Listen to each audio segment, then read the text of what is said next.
I love my kitchen. Oh, Hey! Let's talk about your kitchen. Are you involved with your kitchen?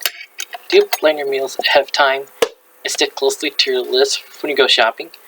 Do you have a well-stocked deal meal kitchen, like we showed you way back on day 6? Or is your kitchen one of those hit and run areas where you dash in to hit something in the microwave or make a cup of coffee? If you really take some time to equip your kitchen with all the ingredients that will truly help you stay on track, you'll be making things a whole lot easier. By now, you should have English muffins and bagels stored in the freezer, like I show you with all the halves facing the same way. You should have a plastic bag full of chicken stock ice cubes. If you use bacon, it should be in the freezer in single slices separated by sheets of wax paper. I'll tell you what else I do. It saves a whole lot of time. I freeze individual chicken breast portions, which I usually skin and bone first. Now you could just have them into a small Ziploc bag, or if you want to freeze a large quantity, place them on a baking sheet so they aren't touching like this, and freeze them. As soon as they're frozen, then you can put as many as you like into one bag, and they won't stick together if you freeze them individually first. I like to keep brown turkey in the freezer too. I weigh it out and I freeze it in little 1 ounce patties, which I freeze individually, the way I did the chicken breasts. Then when I'm ready to cook, I just take out as many 1 ounce patties as I need for the recipe. You also want to keep in the freezer some frozen vegetables for those times when you might not have fresh veggies in the house.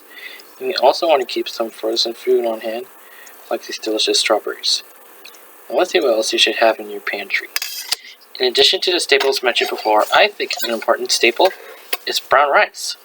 It takes longer to cook than white rice, so I cook it in quantity and divide it up in half-cup portions and freeze it or just keep it in the fridge if I know I'm going to use it within 5 or 6 days.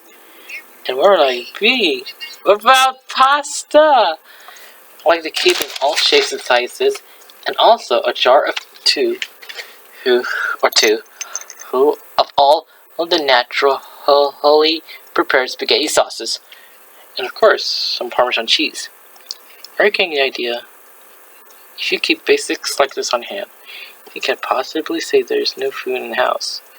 In case I run out of fresh food, I always keep some raisins and some prunes and a jar of unsweetened applesauce in the cupboard. Other basics in my pantry shelf are canned beans like garbanzo and kidney. They're great in salads and casseroles.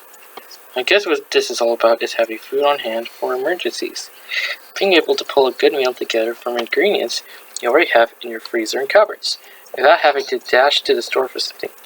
It's about knowing you have good nutritious foods at your fingertips if you were snowed in, or if there was an earthquake or some other kind of emergency, like an unexpected guest for dinner. You should be able to take all that in strides if you have a well-stocked kitchen. If you have all of this above, you could probably eat like a king for a month or so. So please do me a favor. Get your kitchen organized. Make it a safe place for you to be and don't ever run out of your basic foods. As you use them up, write them on a shopping list and replace them. These are the steps that will ensure you ongoing success. So don't forget, get that kitchen ready because I love my kitchen. Oh.